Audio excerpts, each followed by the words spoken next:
हमारे colonel VN Thapar जी, जो हमारे अमर शहीद कैप्टन विजय थापर जी के पिता हैं, लेफ्टिनेंट जनरल बी के Chaturvedi ji, lieutenant general B के खंडारे जी, लेफ्टिनेंट जनरल नितिन कोहली जी, सम्मानित मंच और यहाँ उपस्थित हमारे भारतीय जनता पार्टी के वरिष्ठ पदाधिकारी, राष्ट्रीय पदाधिकारी, हमारे आर्मी के सीनियर आर्मी पर्सनल्स, हमारे एक्स सर्विसमैन, देवी और सज्जनों, मीडिया के मेरे साथी, प्रिंट मीडिया, इलेक्ट्रॉनिक मीडिया के मेरे साथी,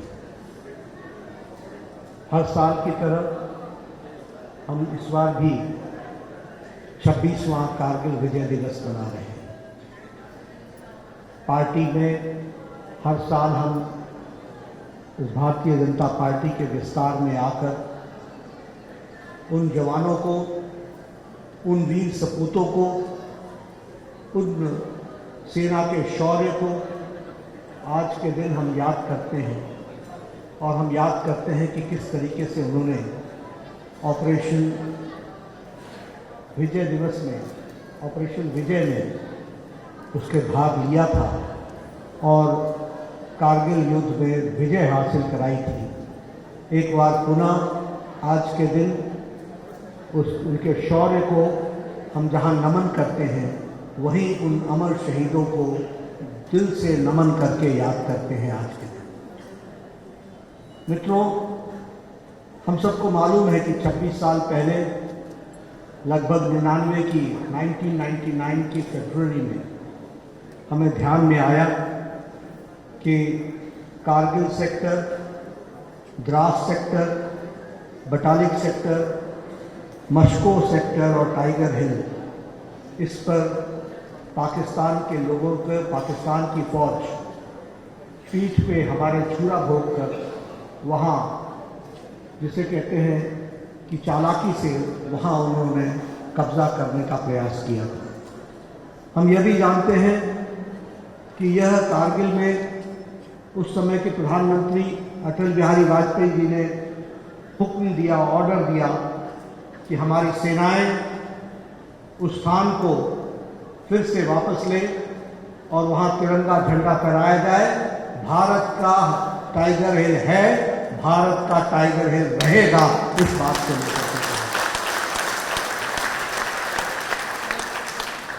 यहाँ मंच पर और यहाँ आर्मी के सीनियर ऑफिशियल्स जो उस समय सेवा में थे फौज के, वो जानते होंगे कि यह बहुत ही कठिन लड़ाई थी, क्योंकि टैक्टिकली और स्ट्रैटेजिकली टाइगर हिल की ऊंचाइयों पर, चोटियों पर पाकिस्तान की फौज बैठी थी और हम नीचे थे, इसलिए हम डिसएडवांटेजियस पोजीशन में थे। हम एक, जिसको कहते हैं कि तकलीफदायक स्थान पर थे और उनको हमारे नेशनल हाईवेज को भी देखने का पूरा मौका मिल रहा था, हमारी मूवमेंट्स को भी जानने का पूरा मौका मिल रहा था। ऐसी डिसएडवांटेजियस पोजीशन में कारगिल का ऑपरेशन विजय का कार्य शुरू हुआ। हम सब यह भी जानते हैं कि हाई ऑल्टीट्यूड, 15,000 फीट की हाइट से ऊपर, और हाई ऑल्टीट्यूड के साथ साथ बर्फीली हवाएं, तेज बारिश, लेकिन सबके बावजूद हमारे रणबाकाओं ने यह लड़ाई लड़ी और इस लड़ाई में 86 दिन की लड़ाई के बाद, 81 दिन की लड़ाई के बाद हम इसमें विजय हासिल कर पाए और आज 26 जुलाई को हमें ऑपरेशन विजय देखने को मिलता है। इसी ऑपरेशन में हमने एयरफोर्स की तरफ से ऑपरेशन सफेद सागर, जिसमें हेलीकॉप्टर्स ने और हमारे मिग्स ने और सुकोई ने बहुत योगदान किया। मिग्स ने, MiG-21 और MiG-27 ने बहुत बड़ा योगदान किया और जिसके कारण हमको ये सफलता मिली। सबसे बड़ी बात ये थी कि हमारे जवान स्टीप चढ़ाई को लगभग 1000 फीट तक सीधे ऊपर जाना, और वह भी बैरन लैंड, जिसमें सब कुछ दिखता था, कोई छुपने की जगह नहीं थी, ऐसी जगह से जाकर उन्होंने टाइगर हिल पर कब्जा किया और वहां 5 दिन तक लड़ाई लड़ करके उसको पाकिस्तान के फौज को वहां समाप्त किया। यह हम सबको मालूम है। मैं यहां यह भी बताना चाहता हूं, क्योंकि जब हम फौज की बात करते हैं और देश प्रेम के साथ देश के प्रहरी के रूप में देश के बॉर्डर्स की सिक्योरिटी की बात करते हैं, तो हमको इस बात की भी चर्चा करनी चाहिए कि नीति निर्धारकों का कितना बड़ा रोल होता है और कि नीति निर्धारकों के कारण किस तरीके से स्थितियां बदलती हैं। हमारे बहुत से लोग हैं सिविलियंस जिनको ये जानकारी नहीं होगी कि एक समय ऐसा भी था कि हमारा फौज का सिपाही पुंछ के बॉर्डर पर श्रीनगर और उरी के साइड वह देश के प्रहरी के रूप में खड़ा था, लेकिन जब गोलियां उधर से चलती थी तो मैं हिमाचल का रहने वाला हूं, मुझे मालूम है और मैं बार बार बोलता हूं कि हमारा फौजी वहां से सूचना देता था नगरोटा को, नगरोटा सूचना देता था चंडी मंदिर को और चंडी मंदिर सूचना देता था दिल्ली के हेडक्वार्टर को और दिल्ली का हेडक्वार्टर बोलता था रुके रहो, जब बताएंगे तब शूट करना। यह भी नीति निर्धारकों को हमने देखा है। हमने देखा है कि किस तरीके से कोर हेडक्वार्टर ने सिवाय उसके कि उन्होंने उन्होंने हमारे हेडक्वार्टर्स को, नेशनल हेडक्वार्टर्स को बताने के सिवाय और वो कुछ नहीं करता। लेकिन जब से प्रधानमंत्री मोदी जी ने प्रधानमंत्री के प्रधान सेवक का कार्यभार संभाला है, तब से यह स्पष्ट हो गया है कि उधर से गोली चलेगी तो इधर से गोला चलेगा। यह बात भी हमको ध्यान रखना।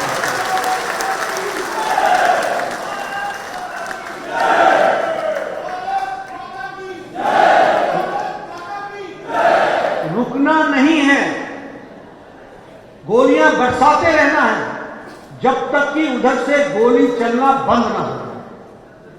ये आज भारत का न्यू नॉर्मल हो गया है। ये है नया नॉर्मल जिसको हमको समझना होगा। हम सब जानते हैं भारत विस्तारवादी नहीं है, लेकिन राइट टू रिएक्ट, अगर कोई हमारे ऊपर अटैक करेगा तो उसको भरपूर जवाब दिया जाएगा। यह हमारा न्यू नॉर्मल है। इसलिए राइट टू रिस्पॉन्ड का भारत ने हमेशा उपयोग किया है। और हम सब जानते हैं उरी की घटना, हमारे कोर हेडक्वार्टर्स पर 18 जवान जैश ए मोहम्मद के आतंकवादियों ने वो शहीद हो गए, हमारे 18 जवान। आप देखिए आज बदलता भारत कैसा है। उस समय प्रधानमंत्री जी ने वक्तव्य दिया, सार्वजनिक रूप से वक्तव्य दिया कि पाकिस्तान तुमने बहुत बड़ी गलती कर दी है, इसका खमियाजा तुमको भुगतना पड़ेगा। आज दिन तक किसी भी प्रधानमंत्री ने इस तरीके से स्टेटमेंट नहीं दिया। आज दिन तक हम वो अपने 26/11 के बाद डोजियर लेकर नहीं गए थे। एक समय में हम डोजियर चाय पी करके और हम अपने एम्बेसी में डोजियर समाया करते थे। वो जमाना चला गया और हम सबको मालूम है कि कुछ दिन बाद सर्जिकल स्ट्राइक हुई और हमने पाक ऑक्युपाइड कश्मीर में सारे लॉन्चिंग पैड जो थे इनको उसको ध्वस्त कर दिया। यह भी हम सबको मालूम है। उसी तरीके से अगर हम बात करें कि पुलवामा में अगर हमारे सीआरपीएफ के 40 जवान एक जैश ए मोहम्मद के सुसाइड बॉम्बर ने एक गाड़ी में एक्सप्लोसिव्स को लोड करके टक्कर मारी जिससे हमारे 40 जवान शहीद हो गए। उसके बाद भी प्रधानमंत्री जी ने क्या कहा था, बहुत जल्द तुमको इसका जवाब मिलेगा। और हमको मालूम है कि बालाकोट का स्ट्राइक हुआ, एयर स्ट्राइक हुआ, ये भी अभी जो पहलगाम में हुआ 22 अप्रैल को, प्रधानमंत्री जी ने समस्तीपुर से, शायद समस्तीपुर मधुबनी से उन्होंने दुनिया को ऐलान करके बताया था कि जिस तरीके की घटना घटी है, पाकिस्तान को इसका खमियाजा भुगतना पड़ेगा। और साथ में कहा था कि कल्पना से बाहर तुमको जवाब मिलेगा जो तुमने कल्पना तक नहीं की। और हमको यह भी मालूम है कि उस पहलगाम अटैक के बाद जब ये ऑपरेशन सिंदूर हुआ, तो प्रधानमंत्री जी के नेतृत्व में बावलपुर, मुरीद के नरोवाल और सियालकोट, ये पाकिस्तान के अंदर, याद कीजिए प्रधानमंत्री ने कहा था घर में घुस कर मारेंगे, ये घर में घुस कर मारा गया। और बावलपुर, मुरीद के नरोवाल, सियालकोट और पाक ऑक्युपाइड कश्मीर में बरनाला, कोटली और मुजफ्फराबाद में एयर स्ट्राइक करके वहां मिसाइल, और वो भी देखिए किस प्रिसीशन के साथ। हमने सिविलियंस को कोई तकलीफ नहीं पहुंचाई, लेकिन जैश-ए मोहम्मद का हेडक्वार्टर्स और उसके साथ साथ हमारे लश्कर-ए-तोयबा का हेडक्वार्टर्स, इसको ध्वस्त कर दिया और वहां पर हम लोगों ने अटैक कर दिया।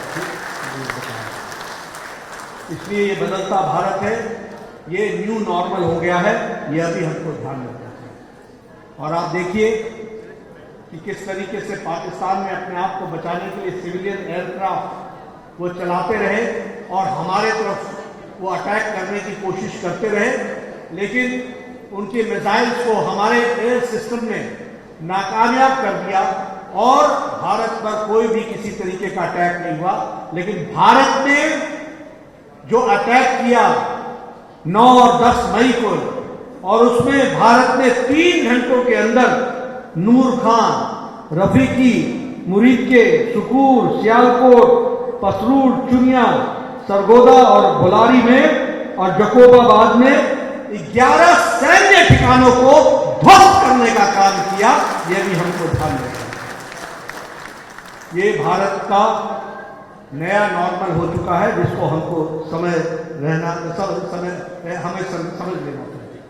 प्रधानमंत्री जी ने राष्ट्र को संबोधित करते हुए भी साफ कहा कि अब न्यू नॉर्मल क्या है कि अगर कोई हमें छेड़ेगा तो हम छोड़ेंगे नहीं।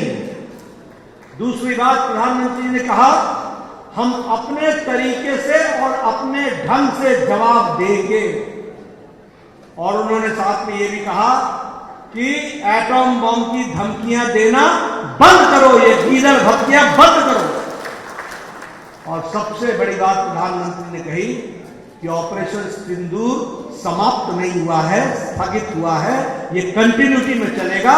और साथ में यह भी कहा स्पष्ट शब्दों में कि जो आतंकी घटना करेगा और जो आतंकी घटना को का साथ देगा उसको बराबर माना जाएगा और उसको उसी तरीके से उसका जवाब दिया जाएगा। इसलिए मित्रों, नीति निर्धारकों का सही चयन से किस तरीके से देश में फर्क आता है वह भी हमको समझ लेना चाहिए। हमें याद है, मैं सिर्फ आपके ध्यान में लाना चाहता हूं, यूपीए के जमाने में एक डिफेंस मिनिस्टर से पूछा गया कि बॉर्डर की रोड्स क्यों नहीं बनती हैं, तो डिफेंस मिनिस्टर ने जवाब दिया हम इसलिए नहीं बनाते कि वो हमारे अंदर घुसने में उनको सुविधा ना हो। आप समझिए कि किस तरीके का जवाब था। लेकिन मोदी जी के नेतृत्व में 10 साल के अंदर 8000 किलोमीटर बॉर्डर रोड्स बन करके ऑल वेदर रोड तैयार हो गई है, 8000 किलोमीटर। ये भी हमको ध्यान रखना। डबल लेन की 400 ब्रिजेस तैयार हो चुके हैं। मुझे मालूम नहीं, मैं तो पहाड़ी इलाके से आता हूं, आप लोगों को कितना ज्ञान होगा मालूम नहीं मुझे, लेकिन छोटी छोटी आर्मी के पुल्स हुआ करते थे, जो पुल आर्मी खुद उसको आर्मी के इंजीनियर्स बनाते थे और उस पर कॉन्वॉय चलता था। वहां जाकर के कॉन्वॉय एक तरफ रोका जाता था, तब फिर एक तरफ से गाड़ियों को जाने के लिए कहा जाता था। घंटों रुकना पड़ता था, तब जाकर के एक तरफ की गाड़ियां निकलती थी, तब दूसरे तरफ के कॉन्वॉय को इजाजत दी जाती थी जाने की। सिंगल लेन होता था। आज 400 से ज्यादा double lane all weather bridges बन करके तैयार हो गए हैं, ताकि घंटों में हमारे फौज बॉर्डर तक पहुंच सके। यह परिस्थिति आ चुकी है। अगर हम टनल्स की बात करें, अटल टनल, सेला टनल अरुणाचल प्रदेश में, शिकुनला टनल लद्दाख में, और जो हमारा अटल टनल हिमाचल प्रदेश में, इन्होंने फौज की आवाजाही को बहुत सुविधा दी है और इसको हम कह सकते हैं कि कनेक्टिविटी को इंप्रूव करने में बहुत बड़ा काम हुआ है। अभी संजय सेठ जी बता रहे थे, हमारा डिफेंस प्रोडक्शन में आज इंक्रीज है, हमारे डिफेंस के एक्सपोर्ट्स में इंक्रीज है, और हम लगभग कैपिटल एक्सपेंडिचर जो हम खर्च कर रहे हैं इक्विपमेंट्स पर, उसका 75% अब इंडियन इंडिजिनस प्रोडक्शन पर खर्च हो रहा है। यह भी हमको समझना चाहिए। यानी हम आत्मनिर्भरता की ओर किस तरीके से आगे बढ़ रहे हैं, यह भी हमारे पर ध्यान में है। एक समय हमारा ये आ गया था कि हम मिक्स को बोलते थे कि ये ऑब्सोलीट हो रही है, और हमारे पास मिक्स के सिवाय कोई और एयरक्राफ्ट नहीं था। आज राफेल है, आज हमारे यहाँ फाइटर एयरक्राफ्ट हैं, और इसके साथ साथ हमारे हेलीकॉप्टर कॉम्बैटेंट्स हैं, जो कॉम्बैट्स हैं। तो इस तरीके से अगर मैं कहूँ तो 36 राफेल फाइटर्स का बेड़ा है हमारे पास, 28 अपाचे अटैक हेलीकॉप्टर्स हैं, उसी तरीके से चिनूक चॉपर्स हैं, सरफेस टू एयर स्पेस में मिसाइल्स, एयर स्पेस की मिसाइल्स हैं। तो आज हम जिसको कहते हैं कि आत्मनिर्भर होकर के तैयार हैं। एक समय में मैं आपको बता देना चाहता हूं कि हमारे पास बुलेट प्रूफ जैकेट्स नहीं थे, हमारे पास जिसको कहते हैं फाइट करने के लिए असॉल्ट राइफल्स की कमी आ रही है। आज भारत बुलेट प्रूफ जैकेट्स सिर्फ बना नहीं रहा है, सेल्फ सफिशिएंट नहीं है। अब Bharat bullet proof jackets export कर रहा है, दुनिया को दे रहा है। ये भी हमको समझना है। और उसी तरीके से हम कहें तो हमारा इंडिजिनस धनुष आर्टिलरी गन, अब इस ऑपरेशन सिंदूर में हमको ध्यान में आया कि ब्रह्मोस में क्या काम किया है, और इसलिए ब्रह्मोस का क्या रोल है वो भी हम सबके ध्यान में आता है।